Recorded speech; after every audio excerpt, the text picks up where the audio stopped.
This is a function of the Buckeye United Fly Fishers. I'm Gary Begley, in conjunction with the FFI, Fly Fishers International, the Ohio Council. And I've got a couple flies planned this evening. I'll just jump right into it. I do have some tips to share. Mounting dumbbell eyes so they won't come off. And frankly, I don't even use super glue to help them stay on. And using UV resin, I got a couple cautions. I've got a really simple tool that you can make. It just uses a piece of 2mm foam to make a bullet head tool. I'll show you that. And I got a couple tips on adding in rubber legs and trimming them so they're exactly even side per side. All right, so and the two flies that I have planned, they're the Guild version. They're a little bit different. They're real popular flies, but they're a little bit different. I kind of tweak things a little bit. Let me show you the first one. Is a Madam X. It's very similar to the original, but this has a full bullet head. The original one, from what I understand, only had the top portion was pulled, the hair was pulled back to create part of a bullet head. And I've added a piece of foam underneath the body. I'll show you that first. And I've added this foam piece on top to be able to find the doggone thing out in the stream. And like I mentioned, I got a couple of tips to share for getting the rubber legs tied in. So I'll go ahead and switch over to the vise, unless anyone's got any questions, and we'll get started tying. The hook, if you received the material list, if you didn't, let me know, and I'll start getting them to you. I just need your email. I put this hook size, or the hook is 2312 TMC. That's the hook. That's my favorite hook for tying it. I like the curve on a 200R, which is a TMC 200R. The smaller sizes, I'm a little concerned about the lack of hook gate. It's really small the way it works out. This hook that I'm suggesting is 2312, and it's a much larger hook gate. So I will be honest with you tonight. I'm going to tie it on a 22R, but I'm using size 6. Once you get up size 6 and higher, it really doesn't matter about the size of the hook gate, because there's plenty of space there. And even though I'm going to be flaring deer hair, I'm going to use 140 denier ultra thread.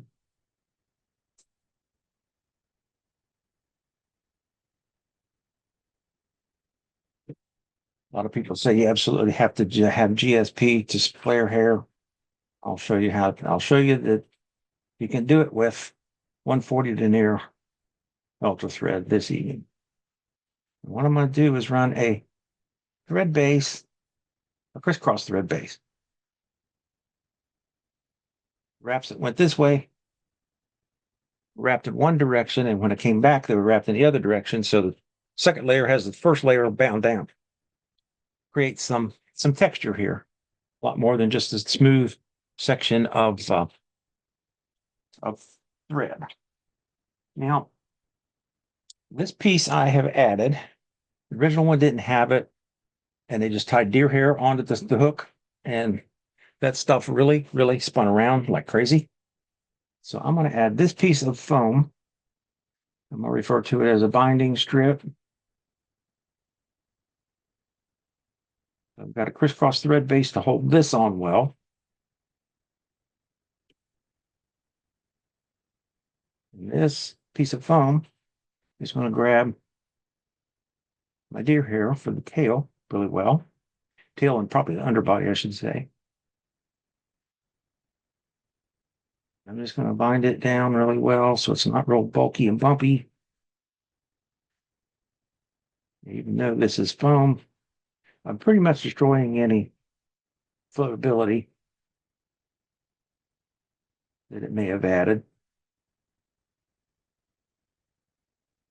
Okay, I'm going to stop at about the 1/3 section. And I need to get some hair.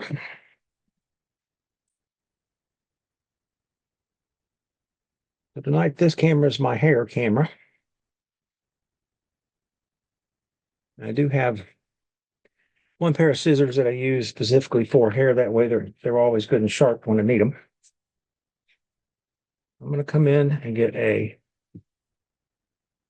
fairly small clump of hair.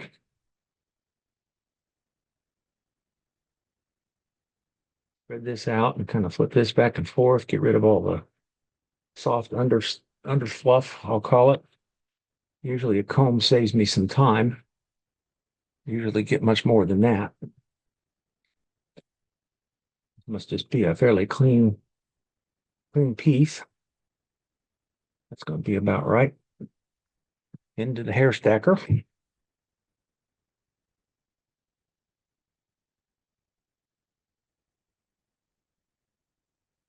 And get back over here. Device. I thought I saw a broken one in there. That I don't want. All right, I want this tail. Tail's probably about the half length of the hook shank out to there.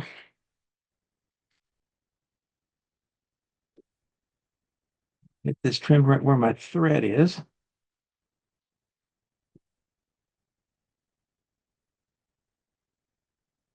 There, it should be about right. I'm going to spin my thread counterclockwise for two reasons. One, it's going to jump rearward. I'll combine this down easily. Two, it's going to grab the material a little better. Let this kind of go around and somewhat surround the hook. And I've got thread around this bundle of hair, but there's a lot of hairs in the center that don't have any thread on them, and they could easily slip out. So I'm going to go through these butt ends and bind down a lot more of them. I bind that down well, make sure where I'm at. Okay. And just go spiral wrap back to the rear. Keep that up on top. Layer that hair. And come back.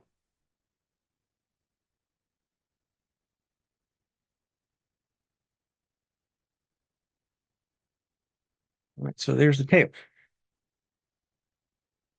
And a portion of the body. So we're back over to our hair cable.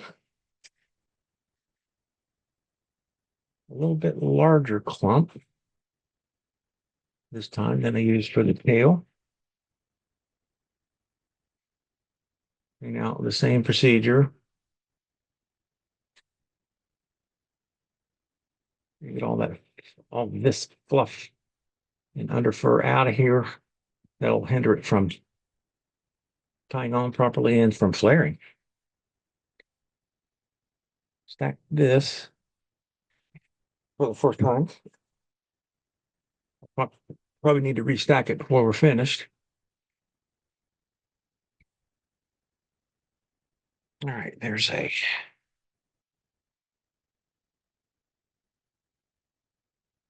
another broken one in there. Don't want that. All right, so this needs to be length of the whole hook, plus a little bit more. From the end of the hook, all the way out to the front, plus roughly for this size, about a 1/4 inch has turned out to be enough. There's something about cutting hair this way. If you just cut straight, the hair jumps out of the way and you end up with an uneven cut. If you angle the scissors in just slightly, you can end up with a much straighter cut. Yeah. This I want to turn on, I want to tie on backwards, so to speak. So I'm going to restack it. When I pull it out of the stacker, I'm going to turn the stacker around so the tips are pointing the direction that I want them to be.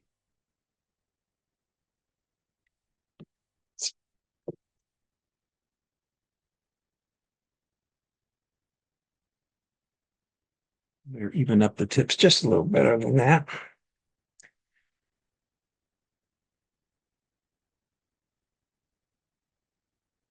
That went well, cutting with my left hand, my off hand. What I do is slide this on. Once I run the thread forward, slide this on so it's surrounding the hook.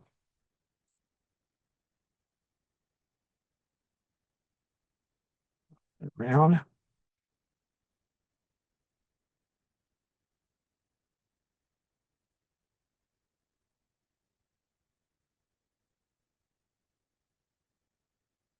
And make sure I can find my hook eye before I go much further. Yep, there's a hook. There's still a hook eye there. Again, I'm going to go through these butts. Things that are secured.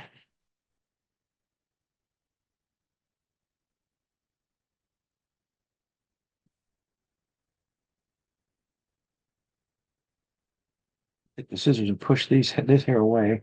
I'm going to trim these butts down a little bit. A lot of tires I've seen tied something similar to this. They're tied on so short. This end, the butt's so short that they can't hold it with their normal material hand. So they end up just holding it there and then throwing the bobbin over. And with the other hand, it's kind of awkward. I just decided, well, why not leave it nice and long so I can get in there and hold it with some authority. All right, thread back out here to bullet head tool. Of course, you can use tubing, clear tubing, hollow out the center of an ink pen, just something to push over where I would like the end of the bullet head to be. All right.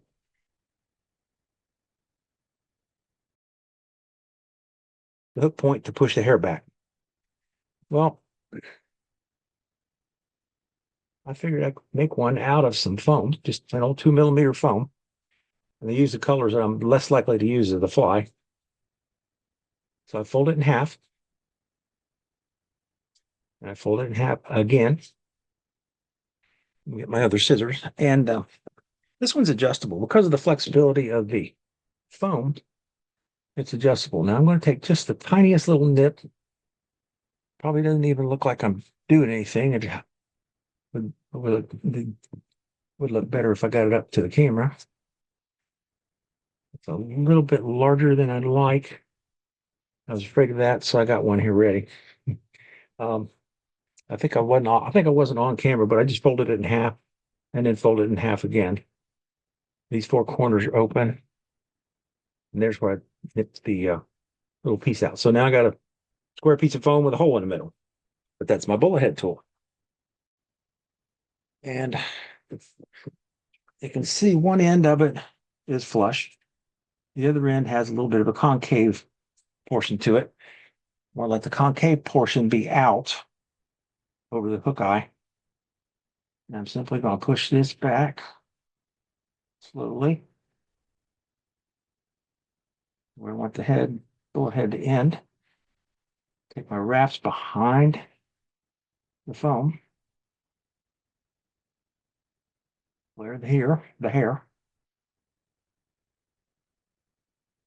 And I'm going to stretch this out.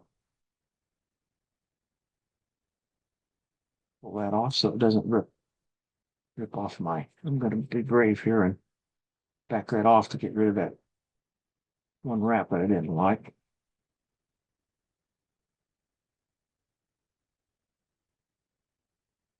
All right. Keep all that now. I'm going to go ahead and put a half hitch in here.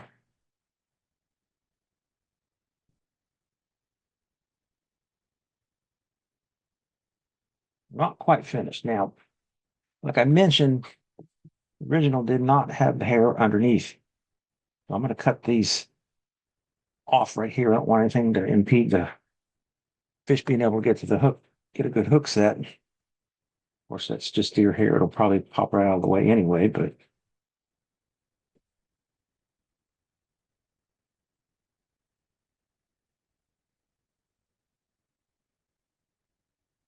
all the changes I'm making, I'll try to keep it looking somewhat like the original. All right, next step. We need some rubber legs.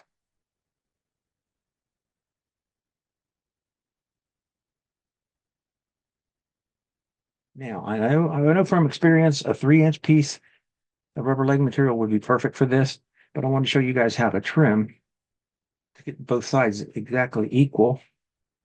So I got a piece that's a little bit longer. I want to put the ends, the two open ends together.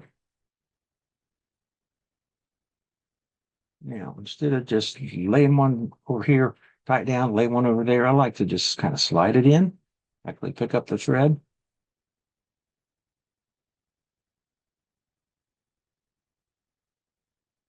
One soft turn, just let the weight of the bobbin pull it down. When it's on the bottom, I'm going to bring it up to the other side.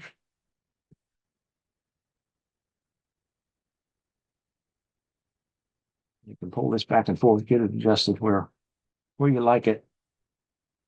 And that twisted up, that's not a problem. Even if it does that, all you gotta do is find the center, cut it, and there's my 4 rubber legs.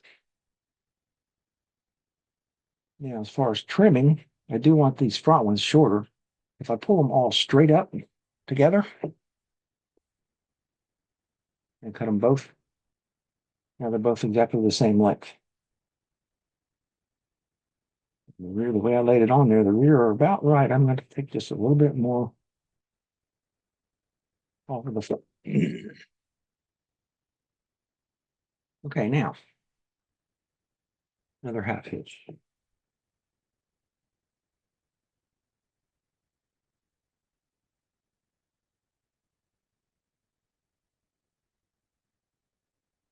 This is the other piece of foam that I've added to the pattern. Excuse me.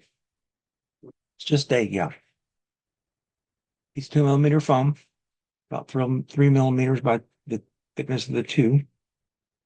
I'm gonna lay it here. Counterclockwise spin on my thread. So it'll bite in well.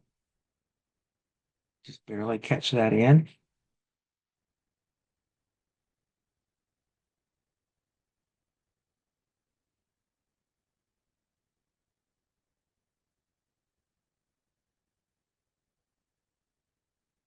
And whip finish.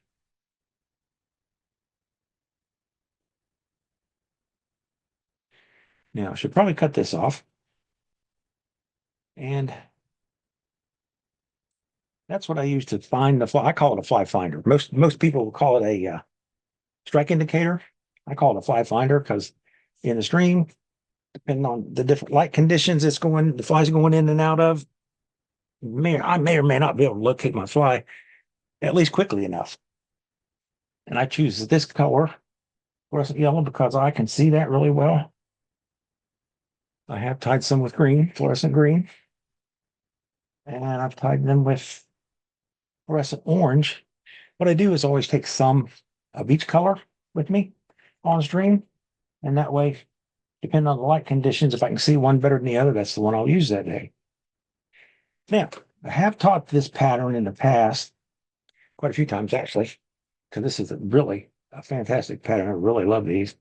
Then I got asked the question, isn't that hair on that head awful vulnerable to rocks and fish's teeth and things of that nature? And I had to say, yes, of course it is. So I got the idea to put a little bit of brush on UV resin. And I'm going to really be careful. This is one of the cautions I was going to mention about this. The very first time I used this stuff, I filled up the hook eye with it. And I remember thinking to myself out loud, well, I'll just poke my bodkin through there after I cure it. No, you won't either, because this stuff dries so hard. Bodkin just laughed at me. I'm not going through there. Okay, so once I get this cured, I've essentially made my bullet head bulletproof, so to speak.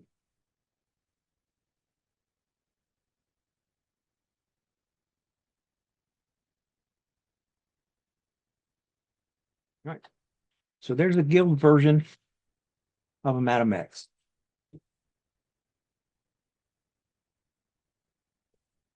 Keep trimming and maneuvering and primping this thing. If I was taking that fishing, it would have been in my box a long time ago. I wouldn't spend that much time with it.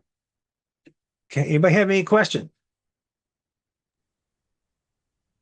Great looking fly, Gary. Yeah, I really like them. They're great. I've caught trout. I've caught smallmouth bass on larger sizes. I've caught bluegill, small ones, but all the panfish. Just absolutely love them. I guess it has something to do with the way it floats. And with the full bullet head, I feel like get a little more action than just the flat across on the bottom. At that rate, let me ask you guys a question. Have any of you fished those, or do you fish them? I have a friend, Tom Wilson, who loves that fly, and he took it out, and I said, I said to myself, Madam X, yeah, I got that in some books. I know I've tied some in the distant past, and I think his first cast on the Missouri, he nailed a big fish with it. Yeah, It's a great fly. yeah, yeah. I really like fishing them. It reminds me a little bit of a stimulator. I know it's tied differently and looks different, but it's similar probably in profile. I get that connection. Yeah. And actually, that's another pattern that I really, really like. Always make sure I've got Madam X and stimulators in my trout box if I want to go trout fishing. Absolutely. Because I've done this in the past, spent all day long fishing teeny weeny little flies, size 18, maybe even smaller, and dry flies and even small nymphs, and not really do any good at all. And on my way back downstream, I think, okay, I'll throw this across the size 10 or 12 Madam X across the pool and start stripping it. And usually the biggest one that I've seen all day comes up and grabs it. So same experience here. I fish them a lot. Yeah. Yeah. Good. Great. Are the recorded versions of your tying available somewhere? Yes. On YouTube. Just go to Ohio Fly Tying Guild. This one's number, I think I forgot to mention it. This one's number 7. Which is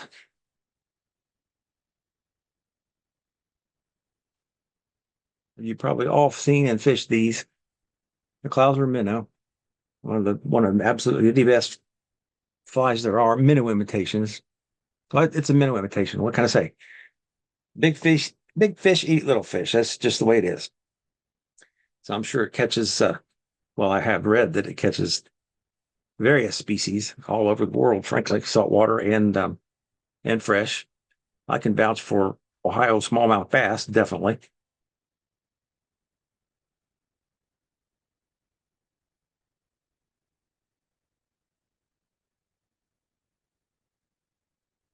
I'm going to need a hook.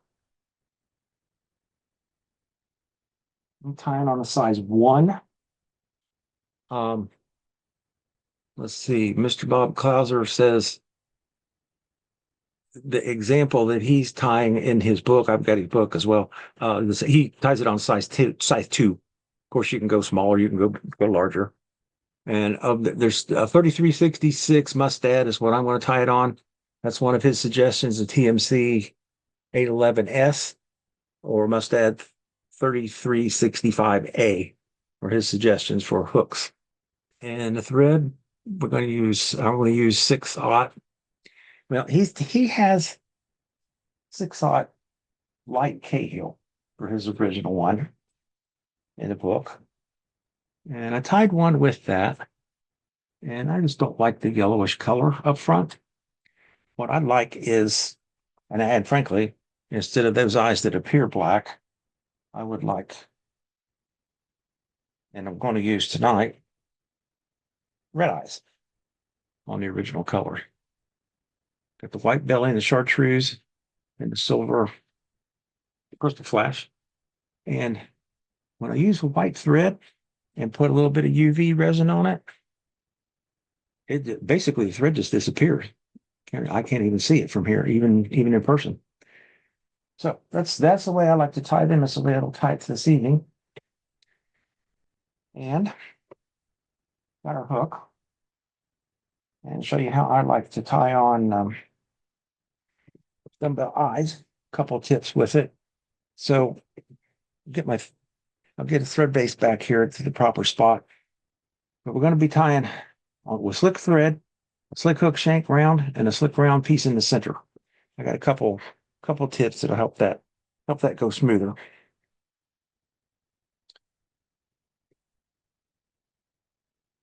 I'll start the thread at approximately 1/3 spot back from the eye.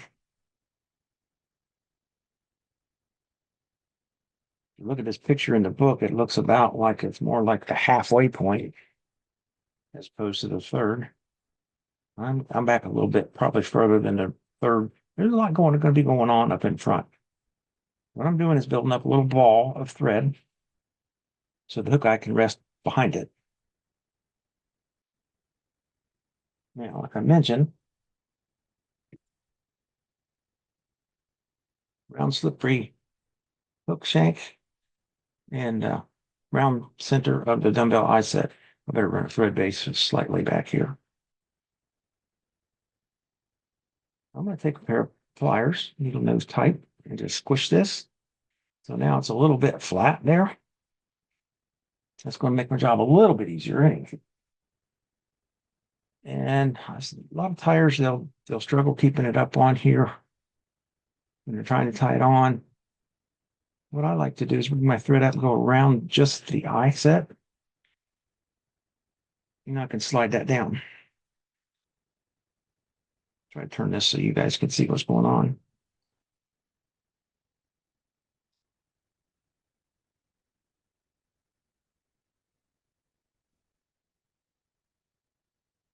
I'm just going to block your view for now. Block your view instead of dropping the eye set.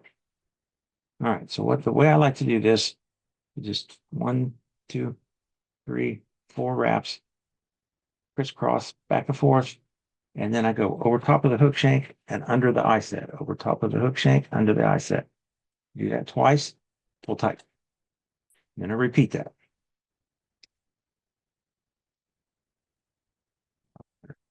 Twice, pull that tight. And that pretty well puts them in there. When I tie these to fish, that's all I do. I don't use any super glue or anything else. And of course, the material is going to go on top. And this particular one, I'm going to show using some UV resin, but I'm going to spiral wrap to the hook eye. I'm going to spiral back about halfway between the hook eye and hook eyes. I'm actually a little bit forward, but that's the way I want to be. So I need to get rid of my deer hair and get some bucktail out.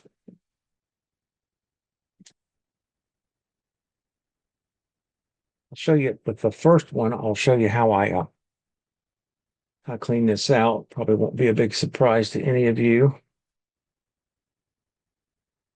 When I've always heard that, cut this out.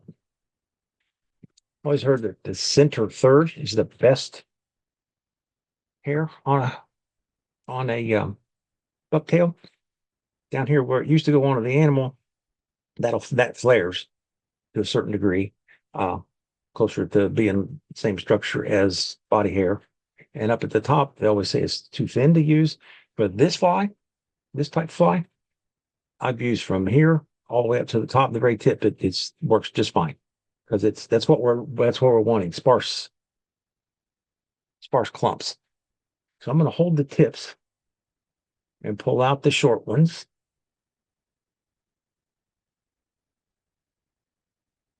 Open this up and see if I got any peculiar looking ones. We'll both be able to see better over on the Vice camera.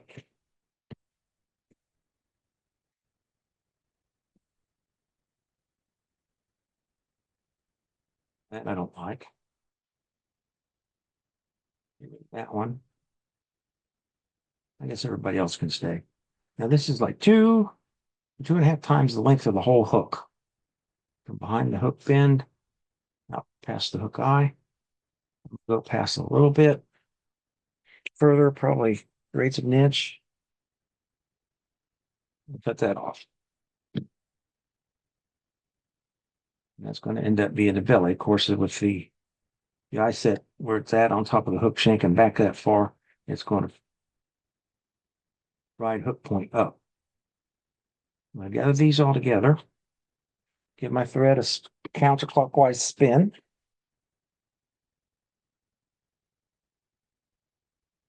Put this down 45-degree angle, soft wrap. Pull this up to where it's behind the hook eye.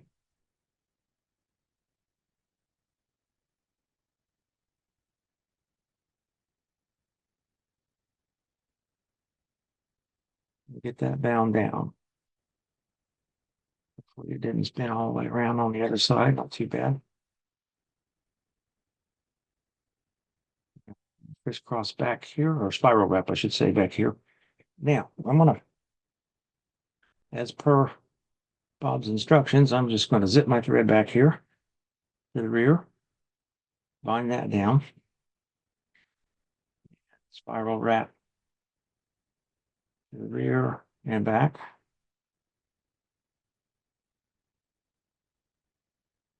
I'm just going to zip my thread, so to speak, right back up to the front. Usually, I'll see tires just scoot their thread over, like for example, on a bead head. They'll get the fly tied back behind the bead head, and they'll just take one length of thread and zip it across the bead head and tie on in the front. Always worry about that, because when they zip over here, isn't everything at the rear of that going to be vulnerable to falling apart, frankly? If that one single thread gets cut, this I'm not worried about, because everything's going to be bound down really well in the front and in the rear. Okay, invert the hook. That's the belly of the fly. This is Krystal Flash silver, and he suggests around 8 to 12 fibers. I'm going to get this many. No, I'm not going to count them.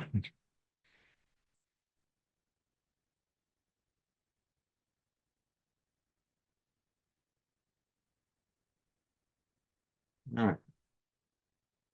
The way I have the best luck doing this, thread forward. Portion of it needs to be just past the hook end. 1, 2, 3, 4 wraps. Bind that down on that direction. And then 1, 2, 3.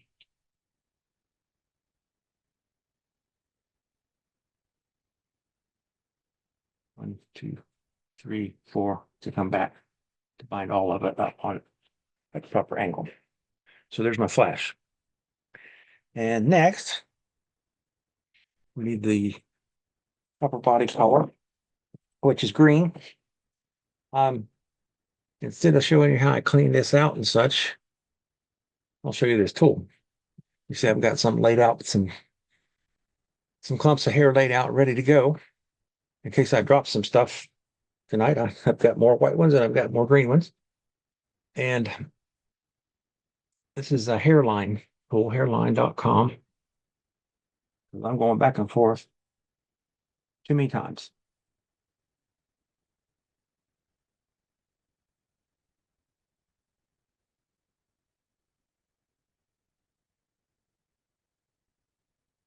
Get a little bit of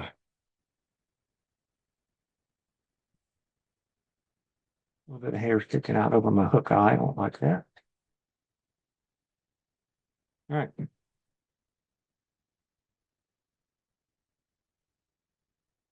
Need to get everything going on both sides of the hook point.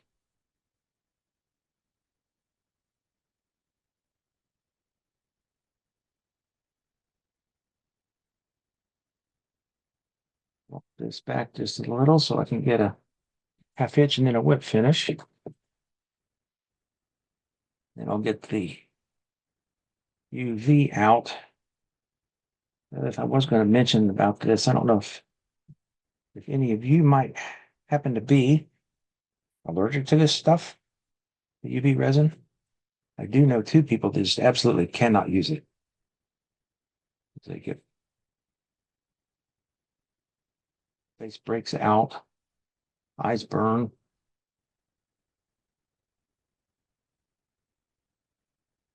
So far, I'm lucky I don't have issues with it.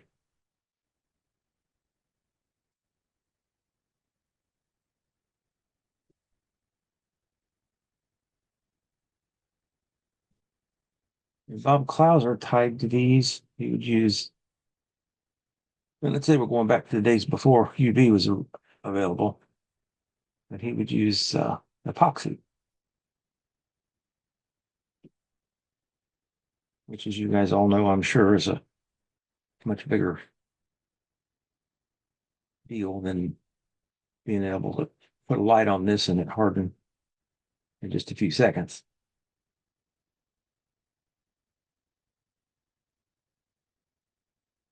And of course, you can put as much or as little as you wish in here. I am going to go up over the eyes. Cover up this side portion.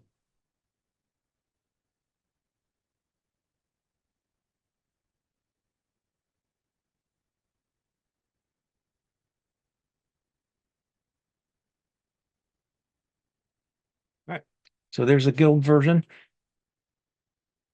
Clouser Minnow. I've got some that I tied different colors. I'll show you real fast.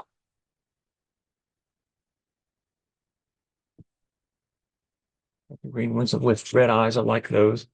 And go to blue and white. I like yellow eyes with those. And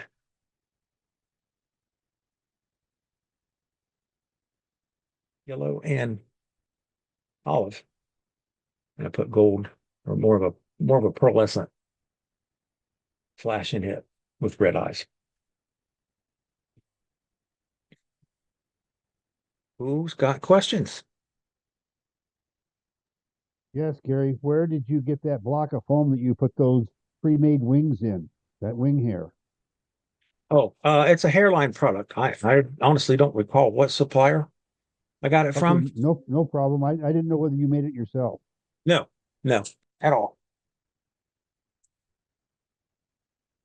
Who's fished the Clouser Minnow? I have Very little. certainly. Very a different topic on that. One of the things I've done with, if I want to tie smaller ones, smaller trousers, I tie it with EP fibers. Okay. That makes sense. Less bulk, I would assume. Yeah, it really Perhaps. works very well. Perhaps a little more movement on the smaller ones. Yep. When we fished the Yellowstone a lot, we would tie them out of chickaboo rather than hair in sizes 10, 12, and 14 with bead chain eyes. And there were times when it was just it was a killer fly for pounding the bank. Yeah. Great. All right.